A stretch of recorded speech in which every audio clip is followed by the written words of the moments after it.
نبی پاک صلی اللہ علیہ وآلہ وسلم آپ کی جو مبارک آل پاک اور جو آپ کی مبارک اصحاب پاک کی جماعت ہے، ان سب کو اگر دیکھا جائے تو شاید ہی کوئی بندہ ایسا ہو جس کو اللہ نے کسی امتحان میں نہ آزمایا ہو، اور ان پر اللہ کا فضل یہ رہا کہ جو بھی امتحان آیا اللہ رب العزت نے ان کو ثابت قدمی نصیب فرمائی ہے۔ آپ دیکھیں مسلمانوں کو ابتدا میں جب کلمہ پڑھا تو تقریباً 13 سال نبی پاک علیہ السلام مکہ شریف میں رکھے، تقریباً 13 سال مکے کے انتہائی تکلیف دہ سال تھے، جس میں 3 سال شعب ابی طالب کے تھے، جس کے اندر ہر قسم کا بائیکاٹ کیا گیا تھا، سوشل بائیکاٹ جس کو کہتے ہیں، اور ہماری پنجابی میں کہتے ہیں حکا پانی بند کر دینا، ٹھیک ہے، حکا پانی بند کر دیتا، بالکل کوئی نہیں بولتا تھا۔ لیکن اس دور میں بھی جتنے نبی پاک علیہ السلام کے ساتھ کلمہ پڑھنے والے احباب تھے، ان سب نے ثابت قدمی کا مظاہرہ فرمایا۔ اور پھر جب نبی پاک صلی اللہ علیہ وسلم کے صحابہ کرام بڑھنے لگے تو پھر ہجرت پر مجبور کیا گیا، یہاں تک کہ نبی پاک علیہ السلام کو مکہ چھوڑنا پڑا۔ کتنی بڑی آزمائش ہے کہ اپنا گھر بار مال جان، یہاں تک کہ رشتہ دار اور بعضوں نے اولاد اور ماں باپ کو چھوڑ دیا، اتنی بڑی آزمائش، اور وہ چھوڑ کر وہاں سے ہجرت کر گئے۔ پہلے حبشہ کی جانب ہجرت، پھر مدینہ کی جانب ہجرت ہوئی۔ لیکن جب مدینہ شریف میں پہنچے تو اس وقت بھی آزمائشوں کا سلسلہ تو تھا، کیونکہ جتنی جنگیں ہوئی ہیں نبی پاک کے دور رسالت، 23 سالہ دور رسالت ظاہری طور پر تھا، ابھی بھی حضور کا ہی دور رسالت ہے، لیکن ظاہری طور پر 23 سال تھے۔ 23 سالوں میں 74 جنگیں ہوئی ہیں، 74، اور ان میں 13 سالوں میں کوئی جنگ نہیں ہوئی، یعنی جتنی دیر مکے میں رہے کوئی جنگ نہیں، صرف 10 سالوں میں 74 جنگیں بنتی ہیں، اور ان میں سے 27 وہ تھی جن میں بنفس نفیس میرے نبی شریک ہوئے۔ تو عرض کرنے کا مقصد یہ ہے، مدینہ شریف میں جب آئے تو آزمائشوں کا سلسلہ جنگوں کی صورت میں بہت زیادہ تھا، لیکن اللہ رب العزت نے پھر اسلام کو عروج اور ترقی بھی عطا فرمائی تھی۔ یعنی مکے کے اندر تکالیف برداشت کرنا ہے تو مدینے چل کے آگے فرمایا حبیب ہن ایدا نہیں، ہن پھاڑ لو تو لمے پا لو۔ پھر بدر کیا تو احد کیا تو خندق کیا تو حنین کیا تو تبوک کیا، جو جنگ ہوتی تھی کہتے سی آ جاؤ۔ پھر یہ جو چھوٹے موٹے غزوات اور سریات مختلف قبیلے دیہات اور گاؤں کی طرف ہوتے تھے وہ الگ ہوتے تھے۔ تو عرض کرنے کا مقصد یہ ہے، اللہ نے امتحان لیا، آزمایا، اور اللہ رب العزت صحابہ کرام کو جب آزماتا ہے اور آل رسول کو آزماتا ہے تو پھر اللہ خود کیا کہتا ہے، اولئک الذین امتحن اللہ قلوبہم للتقوی، فرمایا ہم نے محبوب آپ کے صحابہ اور اہل بیت کو جب آزمایا نا، امتحان لیا، تو فرمایا یہ پاس ہو گئے، یہ تقوی کے پہلے پوزیشن کے ساتھ پاک ہوئے۔ یہ اللہ تعالیٰ قرآن میں ارشاد فرماتا ہے، یعنی جو رب امتحان لینے والا جب اس نے کہہ دیا کہ سارے پاس ہو گئے نا، تو اعتراض کون کر سکتا ہے؟ مجھے بتائیے، اعتراض کوئی نہیں کر سکتا۔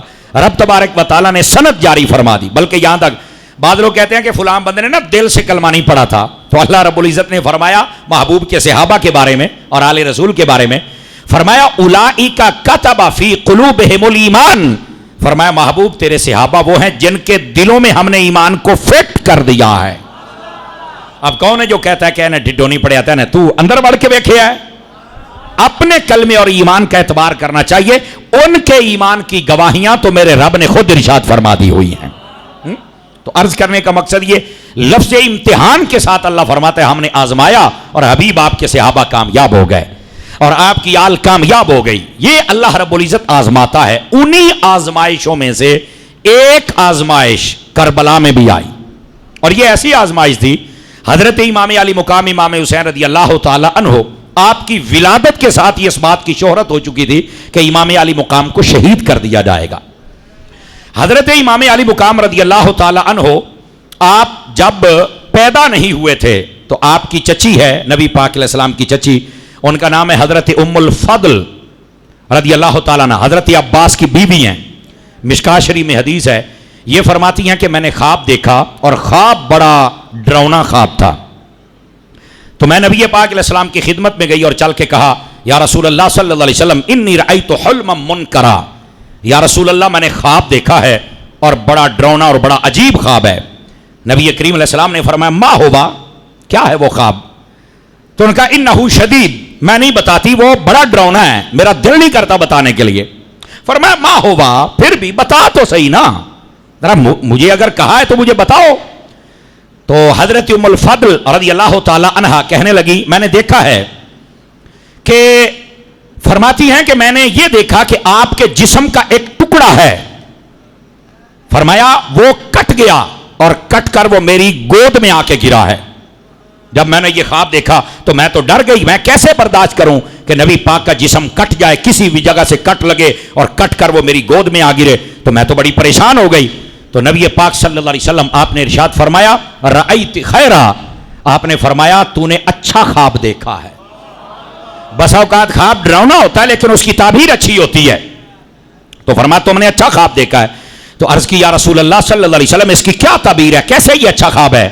فرمایا طلب فاطمہ غلاما انشاء اللہ اول فی حجرک، فرمایا یہ جو میری بیٹی فاطمہ الزہرا ہے ان قریب ایک بیٹا پیدا کرے گی اور سب سے پہلے وہ تیری گود میں آئے گا، اور اس کے بعد حضرت امام حسین رضی اللہ تعالیٰ عنہ آپ پیدا ہوئے اور سب سے پہلے حضرت ام الفضل کی گود میں آئے، چونکہ اس وقت پاس ہی حضرت ام الفضل موجود تھی۔ تو بسا اوقات خواب ڈراؤنا ہوتا ہے، اس کی تعبیر اچھی ہوتی ہے۔ اور میں یہاں پر یہ بھی بتا دوں ڈراؤنا خواب جب آئے نا تو یہ حدیث شریف میں موجود ہے کہ اگر بندہ ڈراؤنا خواب دیکھ کر اٹھے اور پریشان ہو جائے تو فرمایا اس کو چاہیے جو ہی جاگ آئے نا فوراً اپنی بائیں جانب منہ کر کے 3 مرتبہ تھوک دے، 3 مرتبہ، اور جیسے تھو تھو کیا جاتا ہے 3 مرتبہ تھوک دے، فرمایا نہ خواب پورا ہوگا نہ تعبیر پوری ہوگی۔ یہ حدیث شریف میں بتایا گیا ہے۔ اور ویسے بھی ڈراؤنے خواب اکثر اس لیے آتے ہیں کہ ہم غافل ہو کے سوتے ہیں، عمومی طور پر ہمارے تخیلات اور سارا دن کی جو لڑائیاں جھگڑے فتنے فساد اور ایک دوسرے کو ہم دھمکیاں دیتے ہیں یہ اسی کا اثر ہوتا ہے، عمومی طور پر وہ ایک ڈراؤنے خواب آتے ہیں عمومی طور پر۔ لیکن اگر آ جائیں تو ٹینشن لینے کی لوڑ نہیں، آپ کو بتا دیا گیا کہ ڈراؤنا خواب آ جائے تو پھر آپ نے کرنا کیا ہے۔ پہلی بات یہ، اور دوسری بات یہ ہے کہ بس اوقات خواب بڑا عجیب ہوتا ہے اور اس کی تعبیر اچھی ہوتی ہے، لیکن یہ تو عالم بندے کو پتا ہے نا، یہ جاہل کو تو پتہ ہی نہیں ہوتا۔ جیسے وہ جیل میں کوٹھے والی سرکار ہے، اس کو باندھا ہوا ہے، تو اس نے نا ایک حضرت امام اعظم پر اعتراض کیا ہے، خواب ہے جی امام اعظم کا، تو امام اعظم نے تو گستاخی کر دی ہے۔ انہوں نے خواب کیا دیکھا؟ خواب یہ دیکھا کہ نبی پاک صلی اللہ علیہ وسلم آپ کے جسم کے اعضاء اکٹھے کر رہے ہیں، تو کہا یہ تو گستاخی ہو گئی نبی پاک کی۔ تو میں نے کہا یہ ام الفضل نے دیکھا نبی پاک کے جسم کا ٹکڑا کٹ گیا، یہ گستاخی نہیں ہوئی؟ یہ بھی تو جسم کٹ گیا نا، کیا یہ گستاخی نہیں ہے؟ تو اب ذرا سنیے اس بات کا جواب کیا ہے۔ خواب جتنا مرضی ڈراؤنا اس کی تعبیر بس اوقات اچھی ہوتی ہے، لیکن ایسے جاہلوں کو نہیں پتا ہوتا نا، یہ جو جاہل ہوتے ہیں ان کا اصل حقیقت کے ساتھ تعلق ہی نہیں، جب حقیقت کے ساتھ تعلق نہیں تو ان کو کیا پتا اصل مسئلہ کیا ہوتا ہے۔ تو یہ اعتراض کرتا ہے اے جی تہاڈے امام نے گستاخی کی تھی ہے۔ میں نے کہا بکواس بند کرو، جب تمہیں پتہ ہی کسی بات کا نہیں ہے تو بک بک کرنے کی کیا ضرورت ہے۔ حضرت ام الفضل نے خواب نہیں دیکھا، اور کیسا ہے، کیا گستاخی کا فتویٰ لگاؤ گے؟ کمرے میں بیٹھ کر بک بک شروع کر دیتے ہیں۔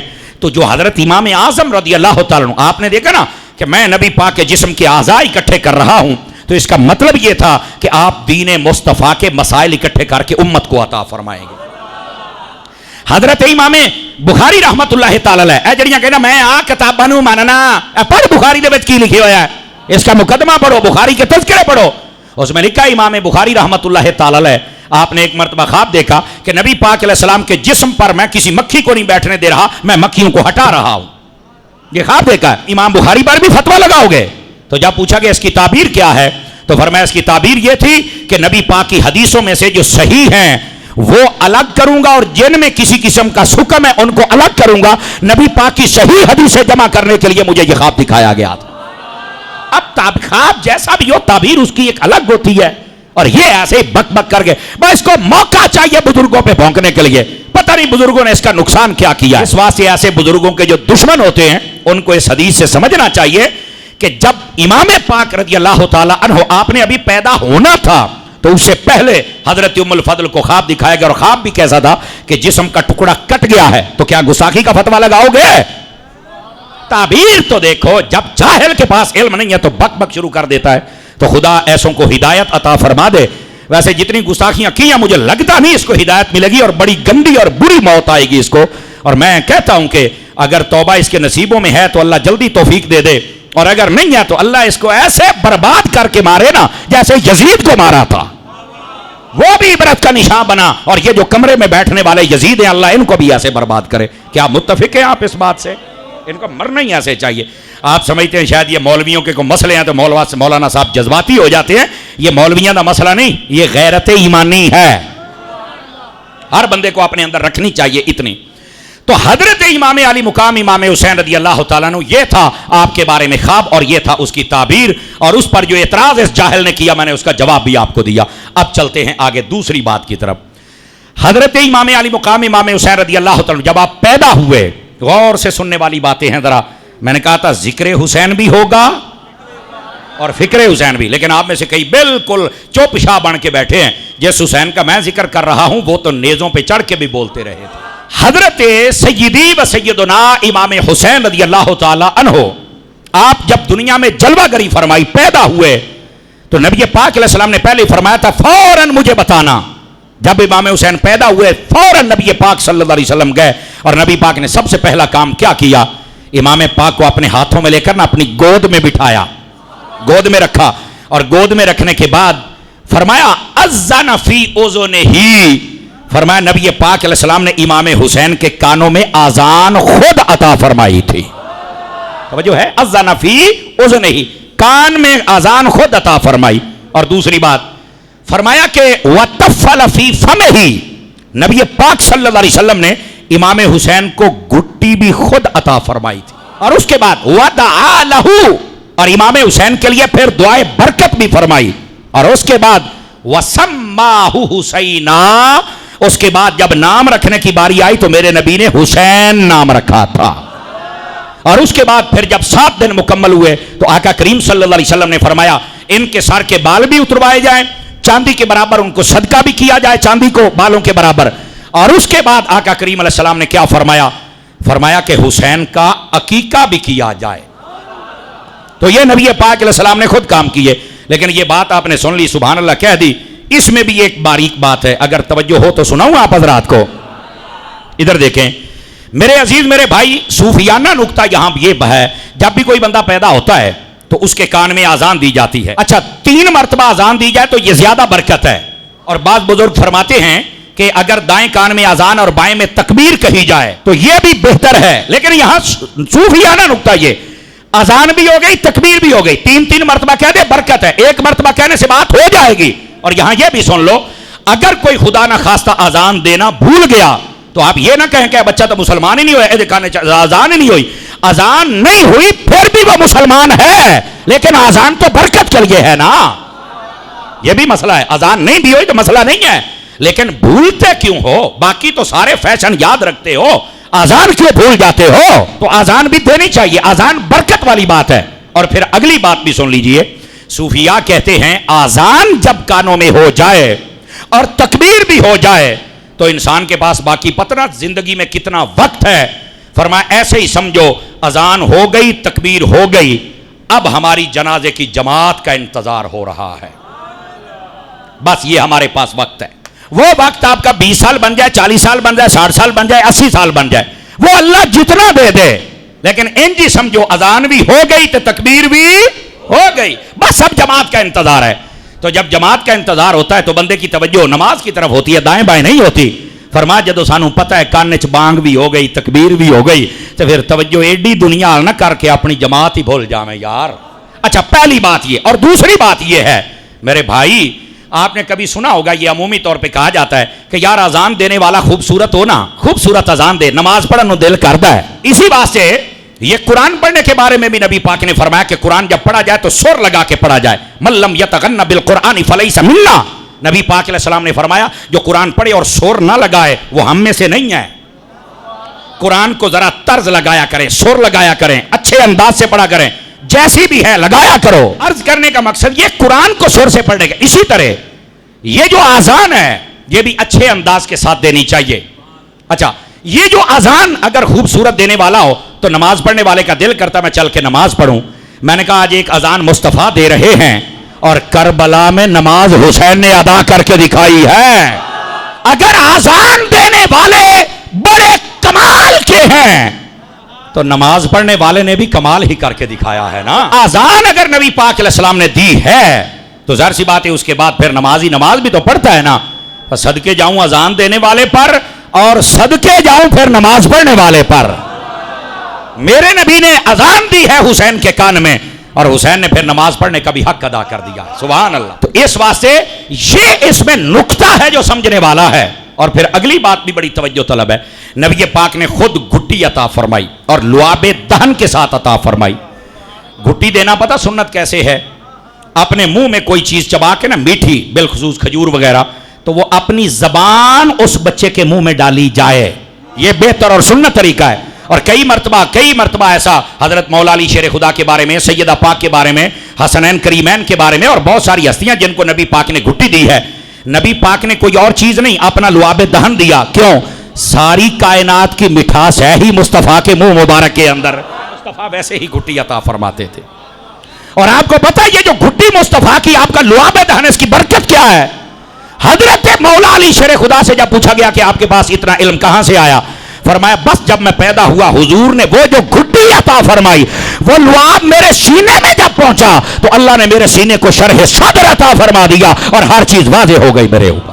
اچھا پھر اس گھرانے کی شان یہ ہے، سیدہ پاک کو بھی گھٹی میرے مصطفیٰ نے دی ہے، مولا علی کو بھی گھٹی میرے مصطفیٰ نے دی ہے، امام حسن کو بھی گھٹی مصطفیٰ نے دی ہے اور امام حسین کو بھی گھٹی مصطفیٰ نے عطا فرمائی.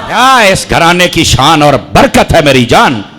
عزیزان گرامی قدر، اس واسطے اس بات کو سمجھنے کی کوشش فرمائیں کہ اس مبارک گھرانے کو نبی پاک نے کیا کیا شانیں عطا فرمائی ہیں. تو نبی پاک علیہ السلام نے کانوں میں اذان بھی عطا فرمائی اور پھر گھٹی بھی عطا فرمائی. اور اس کے بعد میں یہاں ایک نقطہ اور بھی عرض کرتا چلا جاؤں. یہ جو گھٹی عطا فرمائی نا، یاد رکھو نبی پاک کا لعاب جو ایک مرتبہ چوس لیتا تھا اسے زندگی میں کبھی پیاس نہیں لگتی تھی. حجت اللہ علی العالمین کے اندر علامہ یوسف نبھانی نے ایسے واقعات بہت سارے لکھے. نبی پاک ایک سفر میں جا رہے تھے تو آپ کے ایک صحابی حضرت عامر بن قریب، اگر مجھے میرا حافظہ خطا نہیں کھاتا تو یہی نام لکھا ہوا وہاں پر. تو آپ آئے نبی پاک کے پاس اور آ کے کہنے لگے مفہوماً سنا رہا ہوں، یا رسول اللہ مجھے پیاس بہت لگی ہے، پانی بھی نہیں ہے اور حلق میرا کانٹا ہو چکا ہے، تو مجھے لگتا ہے کہ میرا اب آخری وقت شاید نہ پہنچ جائے جو حالت بنی ہے. فرمایا پانی نہیں ہے؟ جی ہاں. پیاس بہت ہے؟ جی ہاں. فرمایا ادھر آ. وہ قریب آئے، نبی پاک نے اپنی مبارک زبان نکالی، فرمایا چوس ذرا. وہ کہتے ہیں میں نے ایک مرتبہ چوسی اور اس کے بعد زندگی میں مجھے کبھی پیاس نہیں لگی. میں پانی پیوں نہ پیوں تو نہ پیوں. میں نے کہا جو ایک مرتبہ چوسے اس کا یہ حال ہے. حسین تو صبح و شام مصطفیٰ کی زبانیں چوسا کرتا تھا. یہ ہے نبی پاک صلی اللہ علیہ وآلہ وسلم، آپ کی مبارک زبان کا کمال. اسے میں کہتا ہوں امام حسین نے تو کربلا میں پانی کی طرف توجہ کی ہی نہیں. اچھا بعض لوگ یہاں تک کہتے ہیں جی آپ نے حضرت علی اصغر کو اٹھایا اور چل کے پانی مانگا. اگرچہ بعض کتابوں کے اندر یہ موجود ہے لیکن میں نے کہا یہ عاشق لوگ کہتے ہم نہیں مانتے. کہا کیوں؟ فرمایا جس حسین نے رب سے نہیں مانگا یزیدیوں سے کیسے مانگے گا؟ سوچنے والی بات ہے نا. وہ جس نے رب سے پانی نہیں مانگا وہ حسین پاک کیسے جناب یزیدیوں سے پانی مانگے گا؟ تو امام علی پاک رضی اللہ تعالیٰ کی شان کو سمجھنے کی کوشش فرمائے بھائی. تو حضرت امام حسین رضی اللہ تعالیٰ عنہ کو اللہ رب العزت نے یہ مقام و مرتبہ عطا کیا جہاں پر یہ نبی پاک صلی اللہ علیہ وسلم کی بیٹی کے بیٹے ہیں. وہاں نبی پاک ان کو اپنا بیٹا بھی کہتے ہیں، اپنا پھول بھی کہتے ہیں، اپنا سبت بھی کہتے ہیں، جنت کا سردار بھی کہتے ہیں. نبی پاک نے ان کو اتنے مقام و مرتبے عطا فرمائے. اور پھر یہ نام رکھنا اور گھٹی، یہ سب برکات یہ آپ کے سامنے اس لیے بیان کی تاکہ ہمارے دلوں کے اندر میرے لجپال حسین کی محبت پیدا ہو جائے. یہ مسئلہ ہے شرعی. جب بندہ خطبہ دے رہا ہو بالخصوص جمعے کا تو کوئی بندہ اپنا خطبہ نہیں چھوڑ سکتا. جب بندہ خطبہ دے رہا ہو تو اپنا خطبہ نہیں چھوڑ سکتا. حدیث شریف میں ہے نبی پاک صلی اللہ علیہ وآلہ وسلم آپ خطبہ دے رہے ہیں، صحابہ کرام بیٹھے اور دیکھا کہ دروازے میں سے حسنین کریمین بالکل چھوٹی عمر میں ہیں. فرمایا کہ وہ چھوٹی عمر میں ہیں اور مسجد میں داخل ہوئے دونوں. اور حدیث کے لفظ ہیں جاء الحسن والحسین وعلیہما قمیصان احمران یمشیان ویاسران. فرمایا حسن و حسین مسجد میں آئے، ان کے اوپر ایک قمیص تھی جو کہ سرخ دھاری دار تھی. چھوٹے چھوٹے آپ بچپن کے عالم میں تھے اور جب چل کے آ رہے ہیں کبھی اٹھتے ہیں گر جاتے ہیں, اٹھتے ہیں پھر گرے, اٹھتے ہیں پھر گر جاتے ہیں. نبی پاک علیہ السلام فرماتے ہیں جب میں نے دیکھا فلم اصبر, تو مجھ سے صبر نہ ہو سکا, میں نے کیا کیا حتی قطعت حدیثی, میں نے اپنا خطبہ چھوڑ دیا اور حسن و حسین کو اٹھا کر اپنی گود میں بٹھا لیا تھا. یہ ہے حضرت امام حسین رضی اللہ تعالیٰ عنہ, آپ کی شان اقدس. نبی پاک علیہ السلام نے اپنا خطبہ چھوڑا ہے اور بتایا ہے زمانے والوں کو میرے حسن کی اہمیت کیا ہے, میرے حسین کی اہمیت کیا ہے. صحیح ابن حبان میں یہ حدیث موجود ہے, ویسے مشکات اور بہت ساری کتب کے اندر یہ حدیث موجود ہے. عزیزان گرامی, اب یہاں پر بھی علماء نے ایک نکتہ لکھا ہے. فرمایا نبی پاک نے امام حسن حسین کو نہیں گرنے دیا, سنبھالا ہے, سہارا دیا ہے, اس لیے کہ ایک وقت آنے والا ہے, اے حسن تو نے بھی میرے دین کو سہارا دینا ہے, اے حسین تو نے بھی سہارا دینا ہے, آج میں تمہیں سہارا دے رہا ہوں, تم نے میرے دین کو سہارا دینا ہے. نبی پاک صلی اللہ علیہ وآلہ وسلم آپ ان کو اٹھا کر اپنی گود میں اور یہاں پر میں آپ کو ایک اور بات بھی سناؤں, اٹھانے سے بات ہے تو یہ بھی ساتھ ہی سنیے.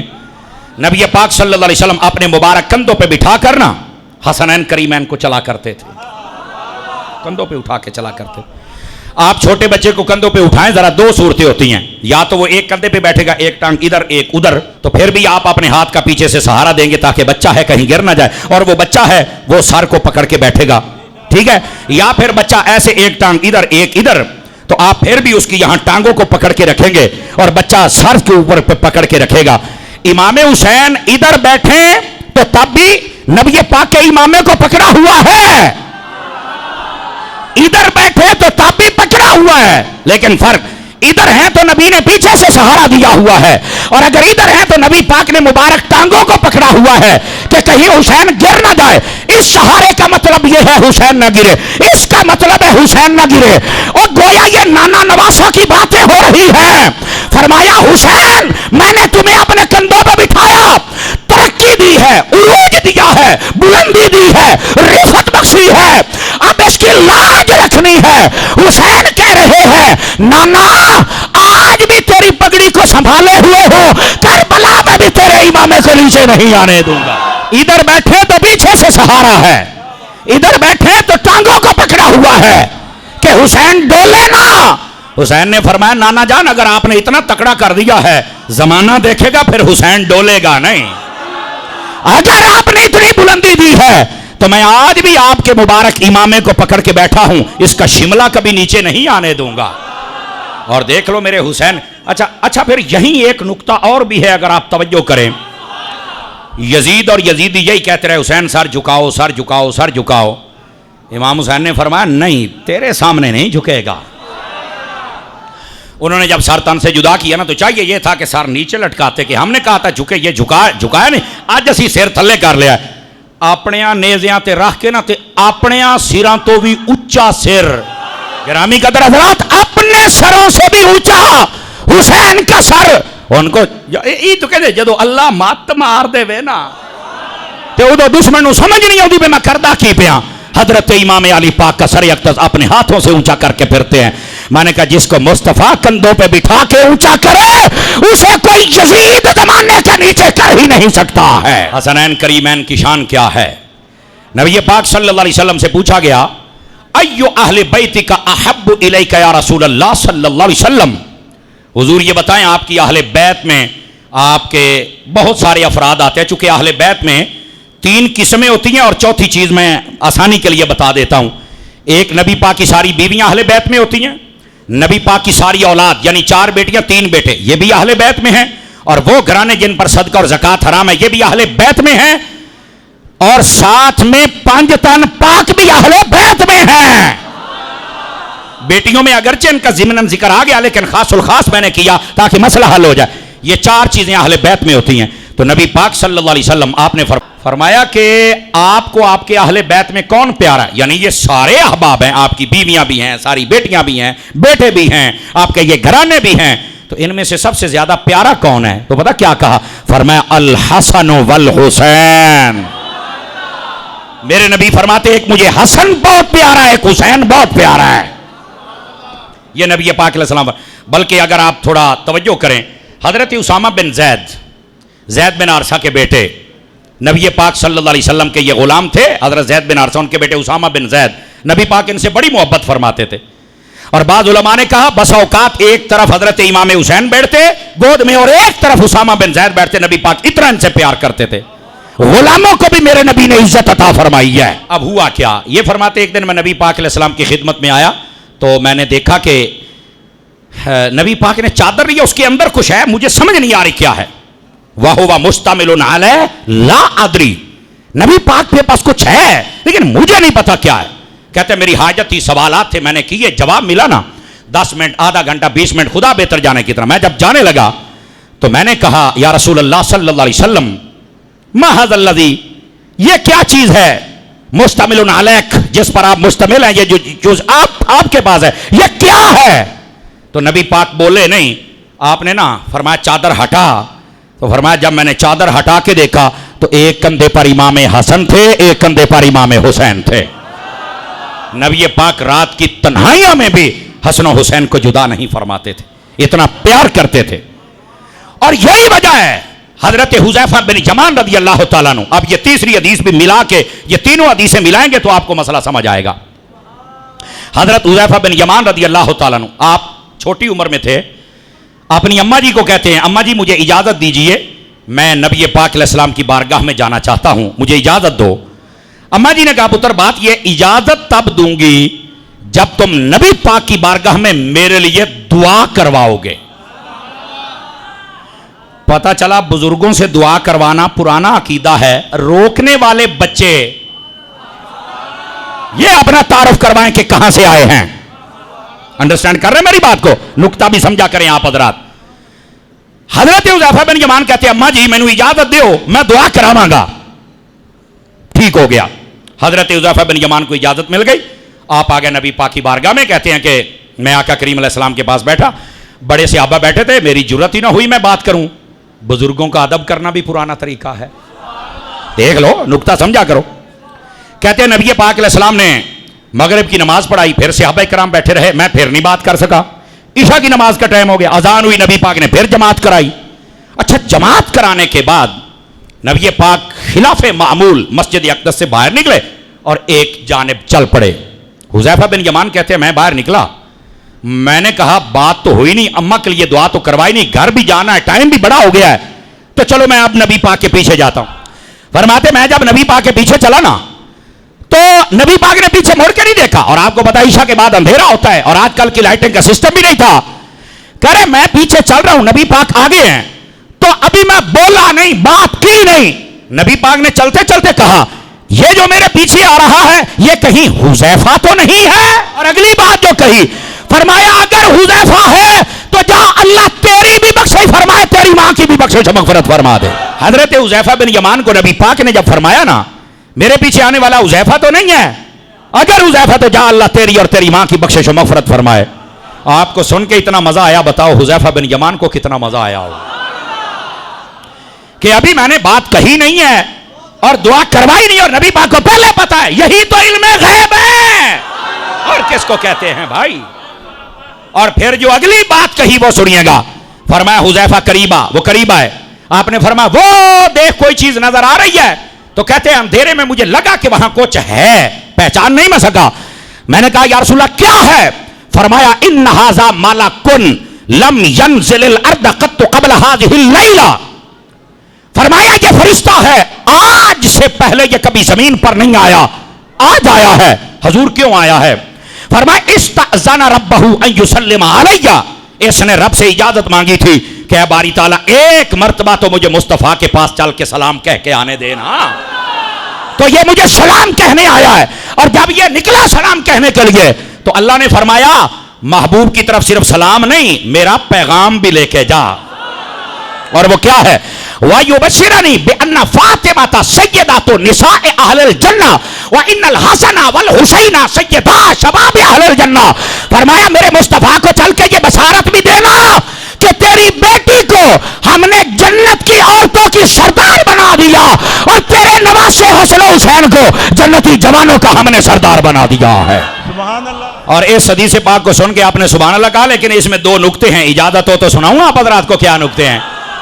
پہلا نکتہ یہ ہے، ایک مرتبہ نا آپ کو پتا ہے کہ کئی ہمیں ملتے رہتے ہیں یتیم العلم، عقلوں فارغ، سٹیجاں تے سانو پائے جاندے نے اور پھر ساری زندگی ذلیل ہوتے ہیں. میں کہا جب تک سنی نہیں بنے گا ذلیل ہوئے گا. وہ ایک مرتبہ ایک بندے نے مجھ پر سوال کر دیا، تم یہی تو ہم کہتے ہیں. میں کہا کی تم کی کہتے ہو؟ کہندہ رہی ہم یہی کہتے ہیں کہ تم جمعے والے دن سلام پڑھتے ہو تو ویسے الصلاۃ والسلام علیک یا رسول اللہ. دیکھو نا، فرشتہ بھی تو نبی پاک کی بارگاہ میں سلام کہنے آیا نا، تو ہم بھی یہ کہتے ہیں کہ یہاں سلام نہیں پڑھنا چاہیے، مدینے میں چل کے پڑھنا چاہیے. من کہ بلے کیا بات ہے، بڑی گل کیتی ہے، واہ. میں کہ تینوں الیاس قادری دا نوکر جواب دے وے، تینوں اعلی حضرت دا نوکر جواب دے وے. میں نے کہا مجھے ایک بات بتا، یہ فرشتہ جب وہاں تھا جہاں بھی تھا تو وہاں کیا کرتا تھا؟ یہ تو میں نے نہیں پتا. میں کہا پتا ہوں تے سنی نہ ہوں. میں نے کہا میں قرآن سے ثابت کرتا ہوں فرشتے جہاں بھی ہیں یہ مصطفیٰ کی ذات پہ درود و سلام ہی تو پڑھتے ہیں. اے تے جتھے بھی سی اوتھے بھی درود و سلام پڑھدا سی. اکھے ہیں گال تھا یار تیری ٹھیک ہے. تو میں کہا ہن میں تینوں دساں بھئی سلام دوروں نہیں کرنا چاہیے تو مدینوں چل کے کرنا چاہیے. اس کا یہ مطلب نہیں ہے، بلکہ اس کا مطلب یہ ہے کہ فرشتہ جہاں بھی تھا وہ درود و سلام پڑھا کرتا تھا. اللہ نے پھر کہا تو جہاں بھی تھا درود و سلام پڑھتا ہے، جا پھر ہم تمہیں مصطفیٰ کی بارگاہ کی حاضری بھی نصیب کر دیں گے. اس سے دلیل یہ نکلتی ہے بندہ جہاں بھی ہو درود و سلام پڑھتا رہے، ایک وقت آ جاتا ہے بندے کو مدینے والا اپنے قدموں میں بلا لیتا ہے. اس میں دلیل یہ ہے. تو بڈھے پاسے جاندہ پہ ہیں، اگر آپ تھکے نہیں ہیں تو ایک نکتہ اور بھی ہے. اب سنو دوسرا نکتہ کیا ہے، اور وہ یہ ہے، میں نے کہا یہاں سے جب کوئی مدینے میں جاتا ہے نا تو ہم اسے کہتے ہیں ہمارا سلام کہنا، ہماری یہ عرض حضور کی بارگاہ میں پیش کرنا. تو اتھے جڑا لال رومال والا بنے ہوئے ہیں نا، وہ کہنا نہیں یہاں پر کچھ نہیں ہے، یہ کسی کا کچھ نہیں سنتے. میں کہ مولویوں یہ حدیث پڑھو، فرشتہ آتا ہے، اللہ کہتا ہے سلام بھی لے کے جاؤ، ہمارا پیغام بھی لے کے جاؤ. ہم بھی کہتے ہیں اے عاشقو مدینے جانا ہے، ہمارا سلام بھی لے جاؤ، ہمارا پیغام بھی لے جاؤ. اپنے عقیدے کو فٹ کرو، حدیث کو سمجھنے کی کوشش کرو. اصل یہاں مطلب ہی اور بیان ہو رہا ہے، پٹھے پاس سے گل لے کے جاندے نے جناب. گرامی قدر حضرات، یہ ہے حضرات حسنین کریمین کی شان اور ان کی والدہ ماجدہ، لاکھوں سلام آپ کی شان پر. یہ ان کی شان اقدس ہے بھائی جان. تو عرض یہ کر رہا ہوں ہم سب کو اس مبارک گھرانے کی شان و شوکت سمجھنی چاہیے، اور کوئی سنی ایسا نہیں ہے جو اس گھرانے سے ٹوٹ کر پیار نہیں کرتا ہے، اور کرنی بھی چاہیے.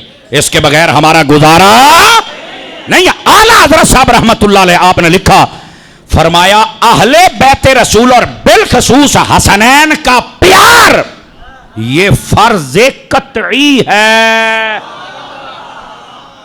اس مبارک گھرانے سے پیار کیا کیجئے، جتنا ہو سکے پیار کرو، اللہ اترے تمہیں رنگ لگائے گا، یہ یاد رکھ لینا. لیکن پیار کا یہ مطلب نہیں ہے کہ انہاں نال پیار کر کے تے صحابہ نو پے جاویں، اے مڑ انہاں پیار دے بدلے تینوں کھلے بھی مارنے نے. بھئی ساڈے نال پیار کردا رہیا ہے تے جے دے پیچھے ساڈے بابے علی نے بھی نمازاں پڑھیاں تے سارے صحابہ اور اہل بیت نے پڑھیاں، انہاں دا مخالف ہو گیا ہے. ایتھے لمما پاؤ نا اینو. اس واسطے سمجھو پیار کا مطلب کسی دوسرے کی نفرت نہیں ہوتا. صحابہ کا پیار ہے تو اہل بیت سے بھی پیار ہونا چاہیے، اور اہل بیت کا پیار ہے تو صحابہ سے بھی پیار ہے ہونا چاہیے، ورنہ نہیں ہے. اس بات کو سمجھو، اللہ ہمیں عمل کی توفیق عطا فرمائے. یہ تھا ذکر حسین. اگر آپ جاگے تو ذرا فکر حسین پر بھی بات کر سکتا ہوں. آج آپ نے سنا ہوگا سارے بندے کہتے ہیں امام حسین نے یزید کے ہاتھ میں ہاتھ نہیں دیا، بیعت نہیں کی. کیوں؟ کہتے یزید گندا تھا، اور آپ نے کہا گندا بندہ حکمران نہیں بن سکتا. میں نے کہا بالکل سچ ہے، حق ہے، لیکن یہاں سے حسین کی فکر کیا ہے کبھی یہ بھی بتاؤ. تو کہتے یہ کیا ہے. میں کہا سن، اعلیٰ حضرت کا ملنگ اور غوث پاک کا ملنگ تجھے بتائے گا یہاں کیا مسئلہ ہے. میں نے کہا حضرت امام علی مقام نے گندے بندے کو حکمران نہیں چنا. آج تم لوگ گندے بندوں کو حکمران کیسے چن لیتے ہو؟ کیا تم فکر حسین پہ ہو؟ مجھے پتا تھا آپ نے ایسے ہی بولنا ہے. یہ پہلا نقطہ ہے. جب بھی انتخاب کیا جائے اچھے بندے کا، جو نظام مصطفیٰ کی بات کرے اس کا.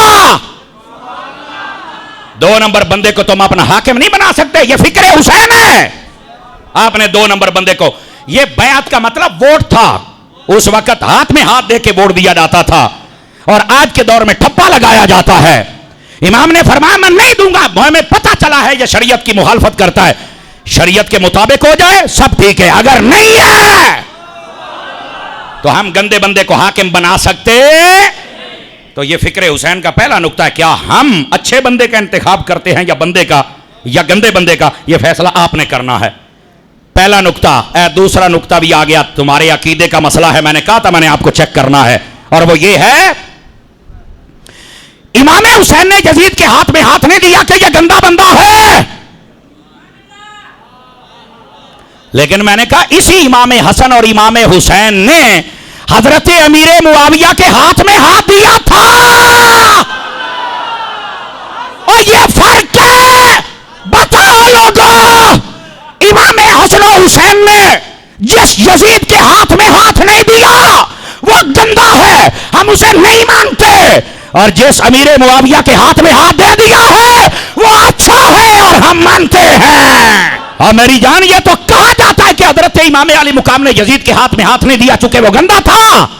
تو میں نے کہا جس کے ہاتھ میں ہاتھ دیا ہے اس کا کون بتائے گا کہ حضرت. اور یہ 20 سال تک صلح چلی تھی. 20 سال تک اپنے دلوں سے بغض نکالو صحابہ کرام کا. یزید گندا ہے، مروان گندا ہے، اور جتنے گندے ہیں ہمارا ان سے کوئی تعلق نہیں ہے. لیکن ہم علی کے بچوں کے نوکر ہیں. ہم ان کے پیچھے ہاتھ باندھ کے کھڑے ہیں. ان کی حضرت امیر معاویہ سے صلح ہو گئی، ہماری بھی صلح ہو گئی. ان کی یزید سے لڑائی ہو گئی، ہماری بھی یزید سے لڑائی ہو گئی. یہ فکر حسین ہے. جس کے ہاتھ میں ہاتھ دے دے وہ سچا ہے، اور جس کے ہاتھ میں ہاتھ نہ دے وہ جھوٹا ہے. اس لیے ہم یزید کو جھوٹا کہتے ہیں، امیر معاویہ کو سچا کہتے ہیں. اب بات سمجھیو کو فکر حسین سمجھ آئی ہے کہ کوئی نہیں آئی ہے؟ لوگوں نے تماشا بنایا اپنی من مرضیاں. ادھر آ، یہ جو کمرے میں باندھا ہوا مرزا جیل میں ہے وہ اور اس کے چمچے کرچے، امام حسین نے ان کا جنازہ نکال کے رکھ دیا. بلکہ ویسے ہی مار چھڑیا. جنازہ تو مسلمان دا ہوندا، انہاں دا کتھے ہونا ہے؟ ایک گوڑے بدماشاں دا کتھے ہونا ہے؟ ویسے ہی مار چھڑیا. آپ کہیں گے کیسے؟ ادھر دیکھو، میدان کربلا کے اندر امام حسین کا لشکر ہے. 3 قول ہیں. پہلا قول یہ ہے کہ 82 بندے ٹوٹل ہیں، مرد عورتیں بچے خادم ملا کے. 72 شہید ہو گئے، 10 بچ گئے. ان میں 1 مرد اور 9 عورتیں. اور پھر جو شہید ہوئے تھے ان میں سے بھی ایک حضرت سیدنا حسن مصنع بچ گئے تھے، اور ان کو بھی بعد میں علاج کیا تو وہ بھی صحت یاب ہوئے. اور یہ پہلے ایک مرتبہ کی بات ہے. میں نے کتاب میں پڑھا کہ حضرت حسن مصنع گئے ہی نہیں تھے، تو میں نے وہ بھی بیان کیا ہوا ہے. لیکن یہ تحقیق یہ ہے کہ حضرت امام حسن مصنع بھی گئے تھے اور یہ بھی بچے تھے. تو یہ کتابوں میں جب ملتا ہے، مطالعہ وسیع نہیں ہوتا تو بس اوقات ایسی باتیں ہوتی ہیں. تو وہ کتاب بھی میرے پاس ہے جس میں یہ ہے کہ حضرت حسن مصنع کوئی نہیں گئے تھے. اور یہ کتابوں میں تو الگ تحقیق موجود ہے. حضرت حسن مصنع گئے تھے اور وہ زخمی ہوئے تھے اور بعد میں ان کا علاج کیا گیا تو اللہ نے ان کو زندگی بخشی. حضرت امام حسین کی نسل امام زین العابدین سے چلی تھی اور امام حسن کی نسل حضرت حسن مصنع سے چلی تھی، اور یہ دونوں کربلا سے بچ کے آئے تھے. ہاں، یہ پہلے جب ہمارا مطالعہ وسیع نہیں تھا تو اس وقت یہ بات مجھے معلوم نہیں تھی، یہ بعد میں، اور پہلے شاید وہ کسی کلپ میں آ جائے تو اس لیے میں نے کہا یہ آپ کو بتا دوں کہ اصل مسئلہ یہ ہے. اچھا، میں جو بات کہہ رہا ہوں فکر حسین، سنیے فکر حسین میدان کربلا میں. فکر حسین میدان کربلا میں امام حسین کا لشکر، ایک قول یہ ہے 82 بندے تھے، ایک قول یہ ہے 140 بندے تھے، ایک قول یہ ہے 244 بندے تھے. حقیقت ہم اللہ کے سپرد کرتے ہیں. 82 بندوں کو زیادہ عمومی طور پر بیان کیا گیا، اتنے شہداء کے نام بتائے جاتے ہیں. خیر، حقیقت میرا اللہ جانتا ہے. لیکن سننا، اور بات بڑے دھیان کے ساتھ سننا، 82 بندوں کا لشکر ہے اور سامنے یزید کا لشکر 22,000 کا ہے. آذان بھی الگ ہے، جماعت بھی الگ ہے. فکر حسین کا نقطہ دے رہا ہوں.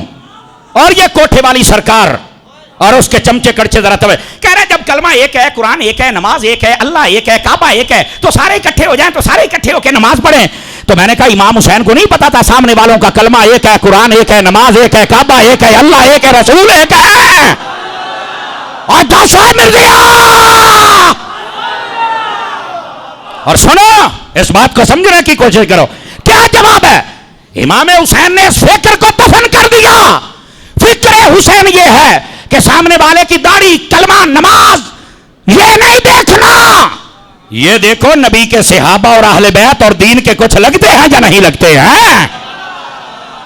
امام حسین نے کیوں نہیں پڑھی ان کے پیچھے نماز؟ کہندا اے تو نہیں مینوں پتا، میں کیا پتا ہوندا تے سنی نہ ہوندا، کمرے سے بیٹھ کے ایک چبڑا مار دو۔ یہی آپ کو سمجھایا جا رہا ہے۔